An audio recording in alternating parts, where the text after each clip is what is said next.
Autre question concernant l'immigration, ton déplacement vers les États-Unis. Salut Maxime, je suis entrepreneur général en construction.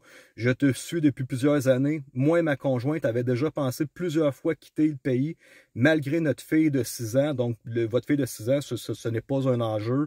Oui, je comprends qu'il va y avoir des petits changements, mais elle va apprendre l'anglais facilement. Ça va lui donner une meilleure possibilité, plus de possibilités dans le futur que le petit Québec socialiste. Donc, vous allez donner un meilleur futur à votre enfant si vous réussissez à la transition, ça j'en suis persuadé. J'aimerais savoir si tu as des propositions à part la Floride. Au plaisir d'en savoir plus, merci et lâche pas.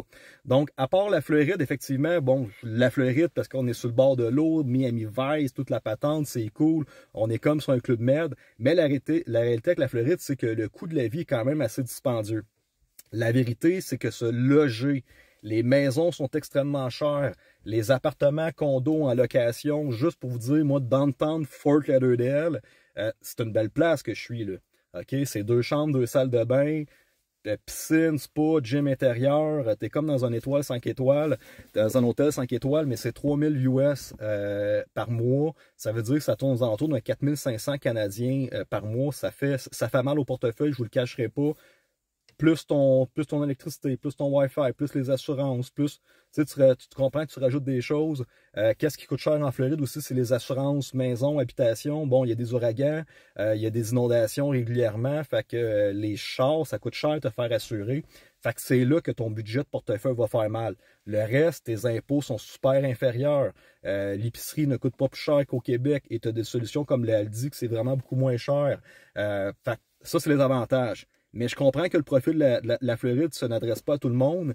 Qu'est-ce que je conseille? Sinon, tu t'en vas au Texas. Allez voir là, le real estate au Texas. J'en vois plein tout le temps sur Instagram. Des méga baraques, des châteaux, 2-3 portes de garage à 500-600 000. Une maison qui te coûterait genre 6-7 millions en Floride.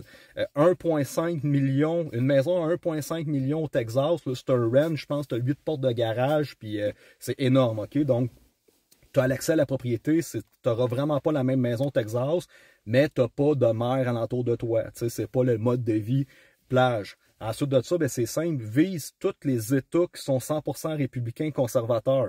Donc, tu as la Georgie, tu as la Caroline du Sud, tu as l'Arizona. Fait que c'est toutes des places que tu vas pouvoir habiter quand même au chaud, plus dans le sud des États-Unis. Et tu veux juste pas t'en aller dans une place qui est 100% démocrate, dans lequel ils vont essayer de t'engendrer des agendas woke et toutes ces choses-là, même si Trump est quand même en train de faire le ménage à grandeur des États-Unis. Donc, Texas serait mon deuxième choix, l'Arizona, Georgie, Caroline du Sud. Bonne journée.